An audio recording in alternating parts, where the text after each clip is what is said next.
Hello and welcome to another edition of Stan the History Man. I'm your host, Dr. Stanley Sandler, retired history professor.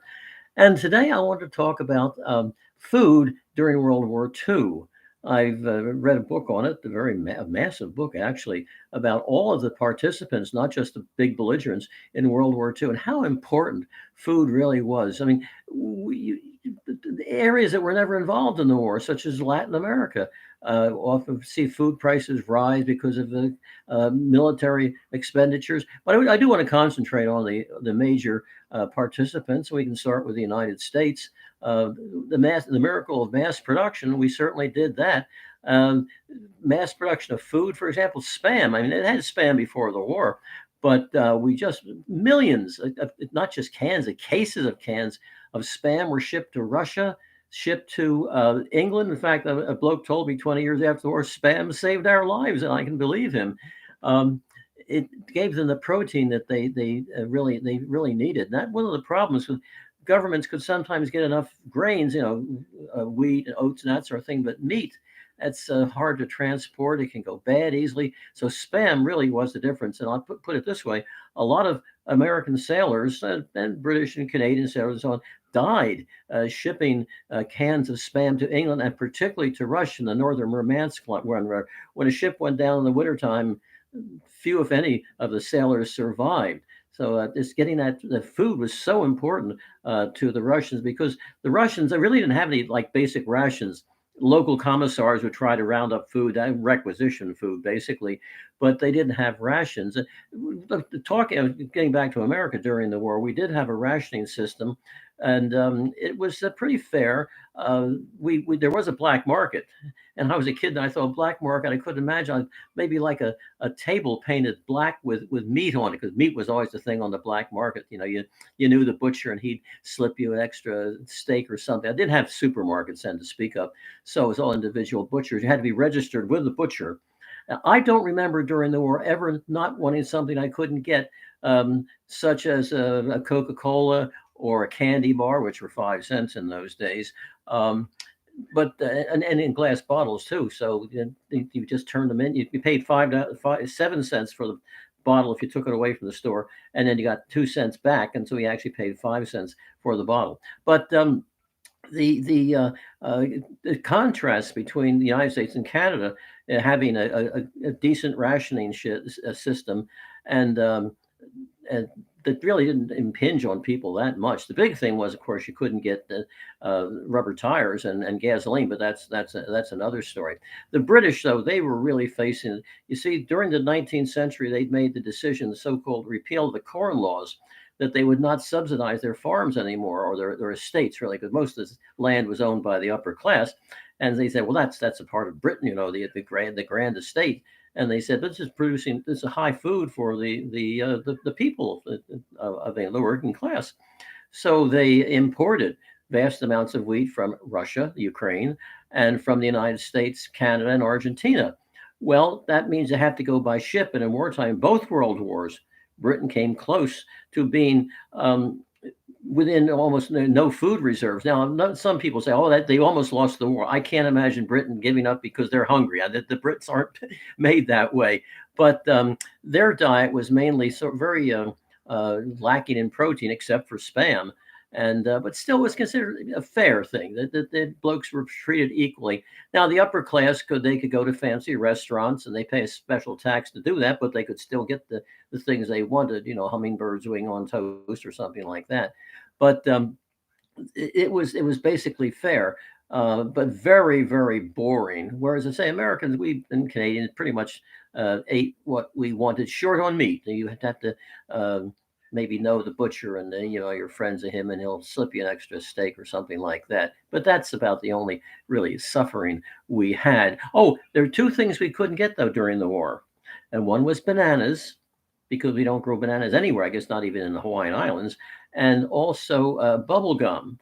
And the story was that bubble gum was for that isn't really food, but okay, was for the self-sealing gasoline tanks in the aircraft, particularly fighter planes. So if they get hit, the gas would not just run out because this rubberized stuff would go over the holes. And I did not have bubble gum from the war until, and we went over to Germany after the war in the occupation, and then there's no bubble gum over there. Like 1948 before I got my first bubble gum, and I I overate it. I never had bubble gum since then. But anyway, it was just a joke. The things we couldn't get there, maybe pineapple are hard to get. We do grow pineapples, but they have to be shipped, and that's the big thing about food is shipping. What how can you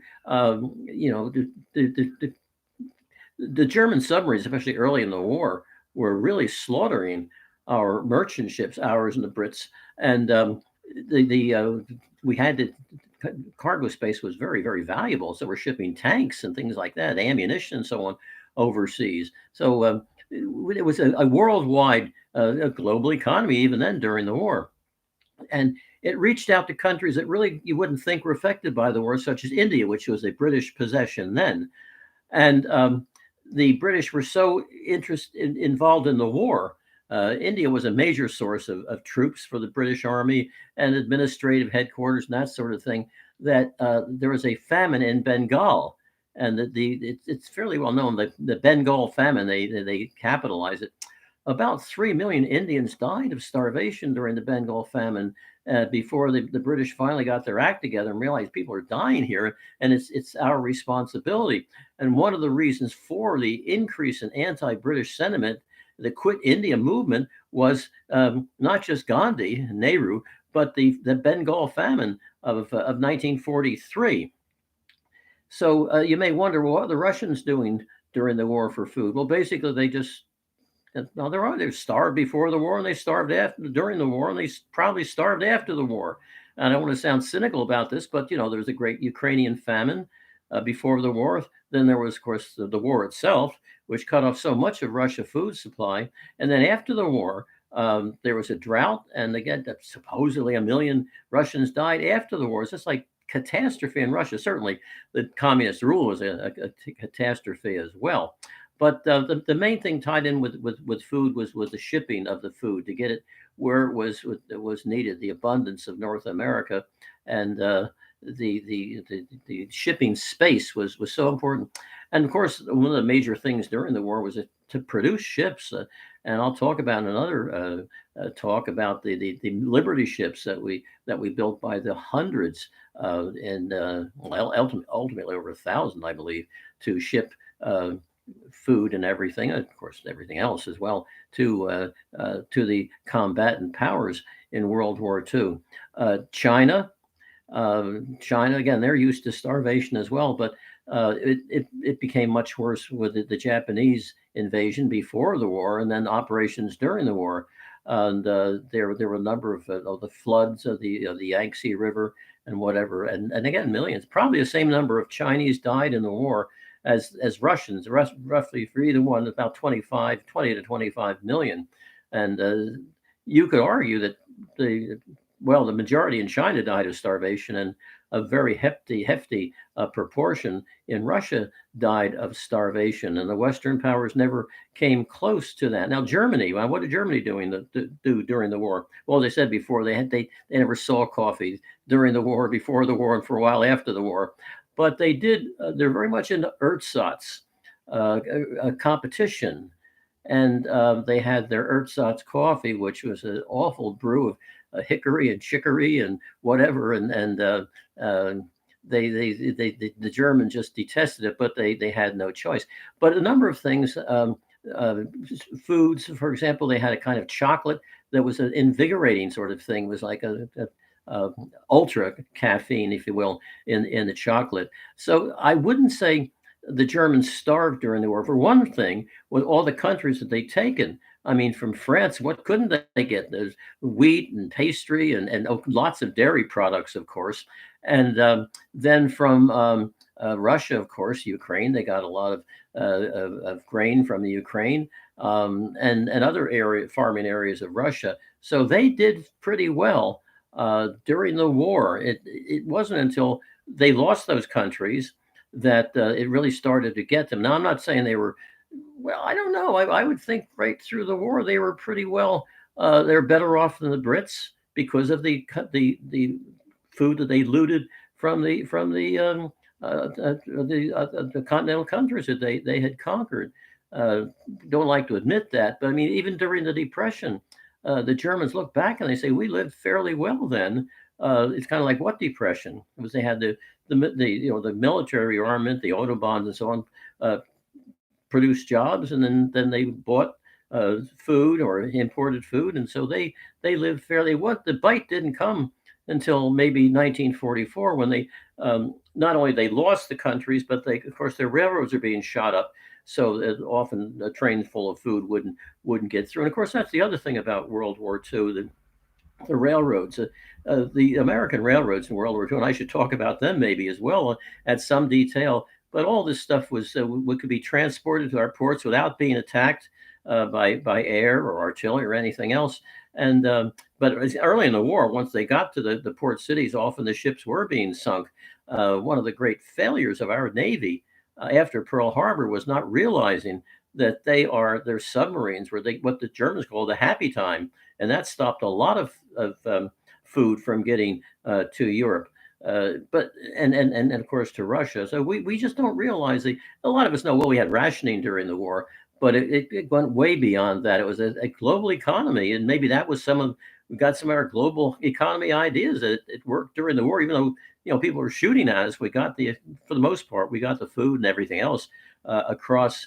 And so well, it went on after the war as well. So I think part of globalization, a big segment of it, started during World War II, shipping equipment and food over to Europe. Well, not just Europe, of course, as well as southern during our campaigns in the Pacific, and I should talk about that because we took these islands and Peleliu and Iwo Jima and whatever, and some of them like American Samoa and so on, we built huge airfields there and just cleared away the vegetation. So they had the people there had nothing to live on, and so we had to ship in food to them. And it's an interesting story how that when we got there they were just fishermen and would grow taro and maybe some rice, that type of thing. And what we shipped over to them was spam and Coca-Cola and white bread, and it just ruined their diets. And it's been pointed out, well, it would have happened anyway, but we certainly accelerated that. I mean, there were islands like Tinian, from which the two atom bombers took off to bomb Hiroshima and Nagasaki. It was practically just one huge airfield. Once we cleared out the last of the Japanese, even when the Japanese snipers were still there, we were flying these. And so what happened was Tinian was basically, well, first of all, it was the biggest airfield in the world. And then also that the natives living there were not able to do much in the way of food until we supplied them with food. And nutritionists today would say it was very bad food that we supplied them with. But even I say people who were not involved in the war, just in place there as civilians, were affected, and in some cases affected adversely by the war. Well, war affects most things adversely, but it was a global economy, and it's so much of it depended upon shipping and getting the goods through. And I really admire, of course, the heroism of the merchant marine. We don't think of the merchant marine much in World War II as sailors, but as I said, if a ship went down in the wintertime on that run to Murmansk or Archangel, the guys probably wouldn't survive. You're supposed to be able to survive like 15 minutes, and well, by the time, who's going to rescue them anyway? Because the convoys had to keep moving. So, but that's what they did to bring all kinds of grain to Russia. I mean, talk about coals to Newcastle, but also spam and things like that. So it was all intertwined. This was really a global war in so many ways. Well, thank you for listening. I'm Dr. Sandler, and I'll see you again soon. Thank you.